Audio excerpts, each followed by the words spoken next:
आज जो पूनिया जी ने जो ऐलान किया है भाजपा ने, यहाँ पर जो जन आक्रोश घेराव, मेरे समझ में नहीं आया ये नाम ही तीन किस तरीके के हैं।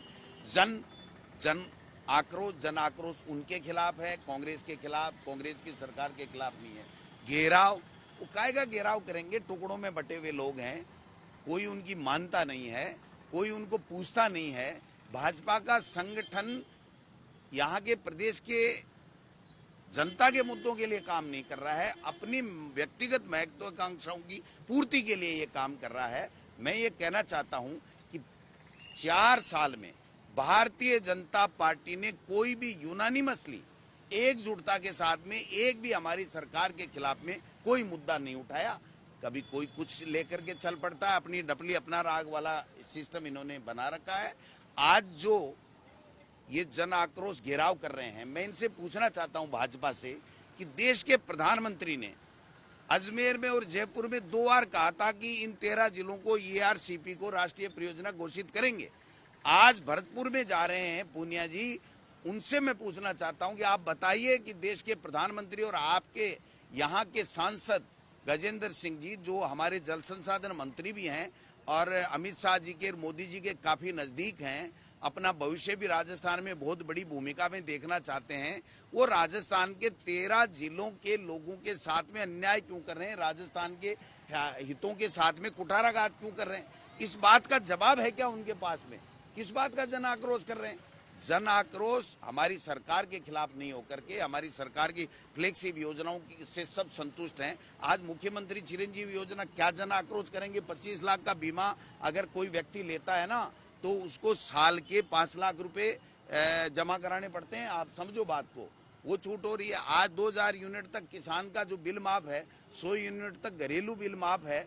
ये आप बताइए 20-25 हजार रुपए किसान के बच रहे हैं। जो इंग्लिश मीडियम में सरकारी स्कूल में पढ़ रहा है उस बच्चे के 50,000 रुपए, उस अभिभावक के, एक बच्चा पढ़ रहा है 50,000 रुपए बच रहे हैं, 2 बच्चे अगर पढ़ रहे हैं तो 1 लाख रुपए उसके बच रहे हैं। और जिस प्रकार से जो कोरोना में मैनेजमेंट हुआ उसका कोई मुकाबला नहीं है।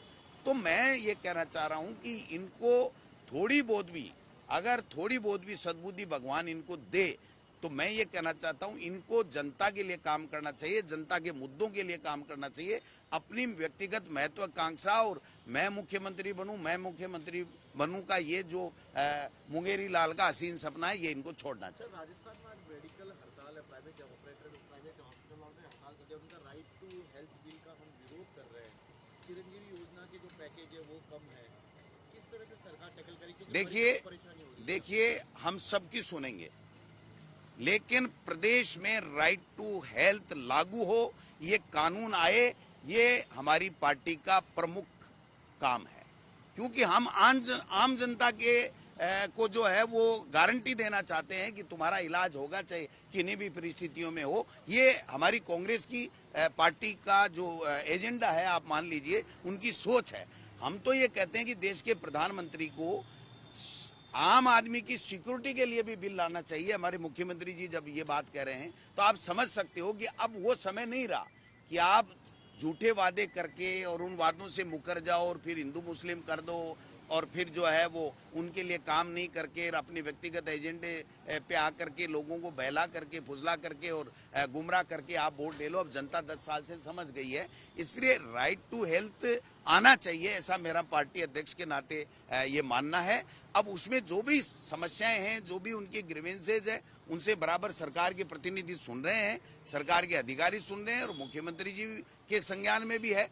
उनके साथ किसी तरह की कोई दिक्कत नहीं हो, ये भी हम लोग सुनिश्चित करेंगे, लेकिन राइट टू हेल्थ आना चाहिए, ये ऐसा मेरा मानना है। यहाँ 2 ही पार्टियां हैं जो जनता के बीच में रहती हैं, जनता के लिए संघर्ष करती हैं, और तीसरी हनुमान बेनीवाल जी की पार्टी भी है। लेकिन ओवैसी का आपका यहाँ पर किसी तरह का कोई जनाधार नहीं, आज की तारीख में नहीं है। आगे जनता मालिक है, माई बाप है, जो जिसको किसको वोट देती है, कौन क्या आता है। लेकिन ओवैसी जी का यहाँ पर किसी तरीके का कोई पार्टी का स्टैंड यहाँ पर नहीं। अरविंद केजरीवाल ने आरोप लगाया आपकी वसुंधरा राजे और मुख्यमंत्री जी के बीच में साठगांठ है, 60 की सरकार है, और सिर्फ उन्होंने नहीं, विधानसभा के अंदर जो आपके संयम लोढ़ा जी, उन्होंने भी लगभग यही बात। मैं कह रहा हूँ अरविंद केजरीवाल जी की मोदी जी से साठगांठ है। और इसीलिए जहां वो कहते हैं कि आपको चुनाव लड़ना वहां लड़ते हैं, और जहां कहते हैं यहां से बैक हो जाओ वहां वापस बोरिए बिस्तर बांध लेते हैं। आपको कैसा लगा? ठीक लगा? सर आखिरी सवाल, क्या कल जिले बनाने की घोषणा होगी? मदन प्रजापति अभी कह के गए हैं कि कल जिले वो तो मुख्यमंत्री का विशेषाधिकार है। जो बजट पे रिप्लाई देगा, जो अप्रोप्रिएशन बिल के ऊपर अपनी बात रखेगा, उसका अधिकार है। राजस्थान की जनता ये होप जरूर कर रही है, राजस्थान के लोग जरूर हमसे मिलते हैं, कार्यकर्ता हमारे मिलते हैं, जनता मिलती है, तो वो कहती है कि मुख्यमंत्री जी ने सब कुछ दिया है, जिला और संभाग वाला भी थोड़ा बहुत तोहफा मिले तो अच्छा रहेगा। तो लोगों की भावनाएं हैं, अब उनको मैं समझता हूं कि हमारे मुख्यमंत्री जी कब सही समय है, कैसे कर पाएंगे, नहीं कर पाएंगे, उसके ऊपर मैं मेरी व्यक्तिगत कोई टिप्पणी नहीं करना चाहता। हम भी चाहते हैं कि सीकर संभाग बने, कुछ जिले मिले, राजस्थान की जो जनता चाहती है वो सब काम कर दिए, तो ये एक काम बाकी मुख्यमंत्री जी क्यों रखेंगे, ऐसा हमारा मानना। देखिए, भारतीय जनता पार्टी का जो हल्ला बोल है वो तो आपने उस दिन देख ही लिया। जिस दिन प्रदर्शन हुआ, उस दिन जब प्रदेश अध्यक्ष मुर्दाबाद के नारे लगने लगे, आपस में प्रदर्शनकारी लड़ने लगे, बीजेपी के कार्यकर्ताओं में झगड़ा हो जाए, तो आप इससे अंदाज कर लो देश की जनता हल्ला बोल रही है बीजेपी के खिलाफ, परेशान है।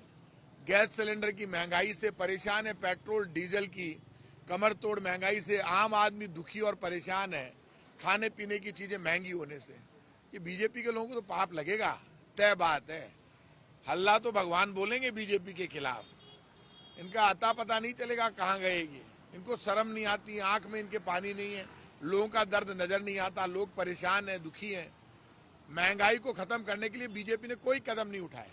बीजेपी के लोगों ने केंद्र के चुनाव से पहले ये कहा था, अब और नहीं महंगाई की मार, अब की बार मोदी सरकार, अब की बार भाजपा सरकार आ गई, लोगों का जीना आराम कर दिया, रिकॉर्ड टूट गए। पेट्रोल डीजल इस वक्त क्रूड ऑयल के दाम अंतर्राष्ट्रीय मार्केट में $81 प्रति बैरल है, तब आप 100 के पार पेट्रोल डीजल बेच रहे हो। और मनमोहन सिंह जी के टाइम पे जब $130 प्रति बैरल क्रूड ऑयल के दाम थे, तब वो 70 रुपए लीटर से नीचे पेट्रोल डीजल बिक रहा था। तो ये तो क्लियर है ना कि पाप आप कर रहे हो, पैसा जा कहाँ रहा है। जब अडानी जैसे घोटाले होते हैं तब देश की जनता देखती है कि आप इस घोटाले से ध्यान हटाने के लिए आप LIC का पैसा लगाते हैं, बैंकों का पैसा अडानी जी के साथ लगाते हैं, पैसा तो जनता का डूब गया। तो आप देश को कहाँ ले जाना चाहते हैं? आपको गरीब की आंख का आंसू दिखाई नहीं देता, नौजवान की बेरोजगारी का दर्द दिखाई नहीं देता। आप जो हालात देश में आपने क्रिएट कर दिए, फिर आप राजस्थान में आ रहे हैं और राजस्थान में हम 100 यूनिट तक बिजली फ्री कर देते हैं। राजस्थान में 500 रुपए का सिलेंडर देने की तैयारी है, 25 लाख तक का इलाज फ्री है, MLA को MP के बराबर 5 करोड़ का फंड मिलता है। राजस्थान की सरकार जनता के साथ खड़े होकर जनता की समस्याओं का समाधान करती है। बीजेपी के लोगों, भरतपुर में आज नाटक कर रहे हो, पहले अपनी केंद्र की सरकार का हिसाब भी दे दो। क्या हुआ 15 लाख का अच्छे दिन का? क्या हुआ नोटबंदी के बाद देश के हालात सुधरने का? आपने ना कोई हालात सुधारे, ना आपने देश को संभाला है। इसलिए राजस्थान की बीजेपी तो वैसे ही बिखर गई। आप मुझे ये बता दो, राजस्थान की विधानसभा का बजट सत्र खत्म होने जा रहा है 21 तारीख को या 22 तारीख को, आज बिजनेस एडवाइजरी कमेटी में तय हो जाएगा। अपोजिशन लीडर इनके कटारिया जी, वो चले गए गवर्नर बन के आसाम के। इनके इतने बुरे हालात हैं कि ये उपनेता को विपक्ष के नेता के लिए टेम्परेरी चार्ज देने को तैयार नहीं है। ये तो सबके समझ में आ रहा है कि राजेंद्र राठौड़ नेचुरल चॉइस है। अगला आदमी अंदर लड़ता भी है, जो बीजेपी के लिए लड़ रहा है, काम कर रहा है, उसको नहीं बनने देना है। तो आप भाई राजेंद्र राठौड़ को क्यों रोक रहे हो? क्या तकलीफ है बीजेपी के राजेंद्र राठौड़ से?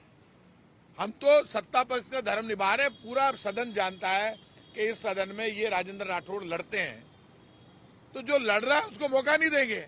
ये ढूंढ रहे हैं, इसमें भी गणित देख रहे हैं कि क्या तो ये किसी के सगे नहीं है।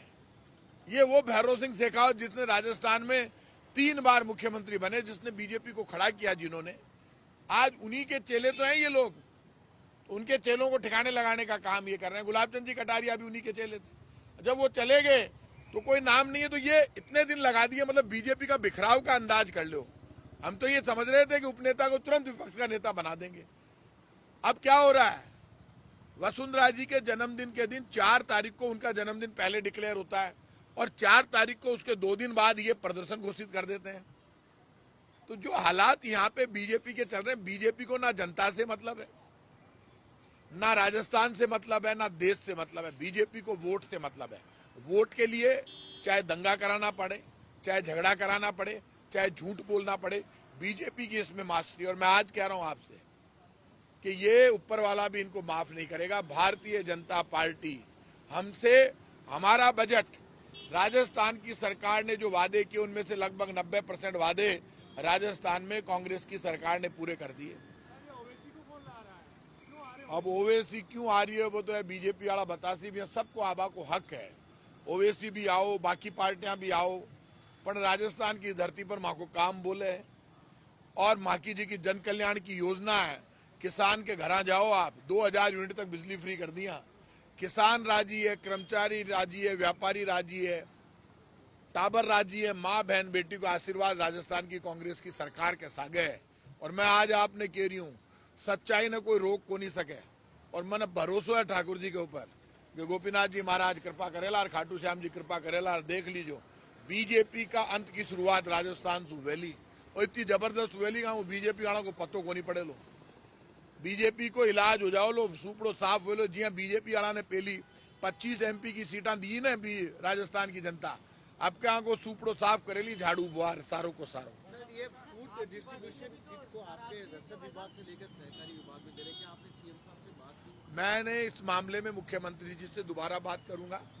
जब ये सारा किट वितरण का मामला था तो मेरे डिपार्टमेंट को अलॉट किया गया। आप इस बात को जानते हैं, नेशनल फूड सिक्योरिटी एक्ट, खाद्य सुरक्षा गारंटी कानून में हम गेहूं पोस्ट मशीनों से वितरित करते हैं। ऑनलाइन सिस्टम है, इसमें कोई किसी इंटरफेयर नहीं कर सकता। ये हमारी बड़ी योजना है, मेरे डिपार्टमेंट को किया गया। अब वो कॉन्फेड को क्यों देना चाहते हैं, क्या कारण है, अभी ये बोलने का वक्त नहीं है। सही टाइम पर मैं अभी पूरी बात कर लूँ, समझ लूँ।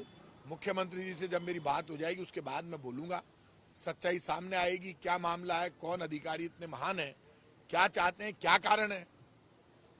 क्योंकि फुल प्रूफ सिस्टम यदि किसी डिपार्टमेंट में है तो फूड के पास है, जिसके ऊपर कोई उंगली नहीं उठा सकता। बाकी डिपार्टमेंट जिनको आप देना चाहते हो कॉन्फेड वॉन्फेड, तो वैसे ही उंगलियां उठ रही है। तो ये ऐसे में क्या स्थिति है, क्या नहीं है, वो मैं बात कर लूं मुख्यमंत्री से, उसके बाद बोलूँ। दिव्या मदेरणा राजस्थान में युवा नेता हैं और अच्छा बोलती हैं, और उनकी तारीफ है पूरे मारवाड़ में, पूरे राजस्थान में। और जब वो कोई बात अपनी कह रही है तो अगली में दम है, इसलिए कह रही है। और दिव्या मदेरणा यदि कोई मुद्दे उठाती है तो सोच समझ के उठाती है। यदि वो किसी के भी खिलाफ मुद्दा उठाए, कोई भी MLA उठाए कांग्रेस बीजेपी का, यदि सदन में कोई मुद्दा उठ रहा है तो सदन इसीलिए बना है। सदन का मतलब ये नहीं है कि आप यदि उस विधानसभा की, मान लो दिव्या मदेरणा जहां की विधायक है, यदि उनके मुद्दों पर दिव्या मदेरणा नहीं लड़ेगी तो कौन लड़ेगा? क्या गलत है? दम से लड़ रही है, खुल के बोल रही है, और ये बोलना भी चाहिए, चाहे कांग्रेस का विधायक हो चाहे बीजेपी का विधायक हो। कल एक विधायक ने बात उठाई, मैंने तुरंत कलेक्टर की कमेटी बनाई और मैंने कहा अधिकारियों के खिलाफ सख्त से सख्त कार्रवाई करूंगा। आप भी, और 4-5 दिन में रिपोर्ट आएगी। ये सदन मंदिर है, यहाँ पे यदि कोई कांग्रेस बीजेपी का विधायक मुद्दा उठा रहा है तो उसमें किसी मंत्री को, मुख्यमंत्री को नाराज नहीं होना चाहिए। हम लोगों को वो बुराई नहीं कर रही थी, उसने इश्यूज उठाए हैं। और ऐसे इश्यूज जो दिव्या मदेरणा उठाए या कोई और MLA उठाए तो उनका सम्मान होना चाहिए, और उनका जवाब देना हम सरकार की, मंत्रियों की जिम्मेदारी है। और जिस मंत्री के लिए वो पूछे कोई भी MLA कांग्रेस बीजेपी का, तो उसको खड़े होकर जवाब देना चाहिए। यही विधानसभा होती है।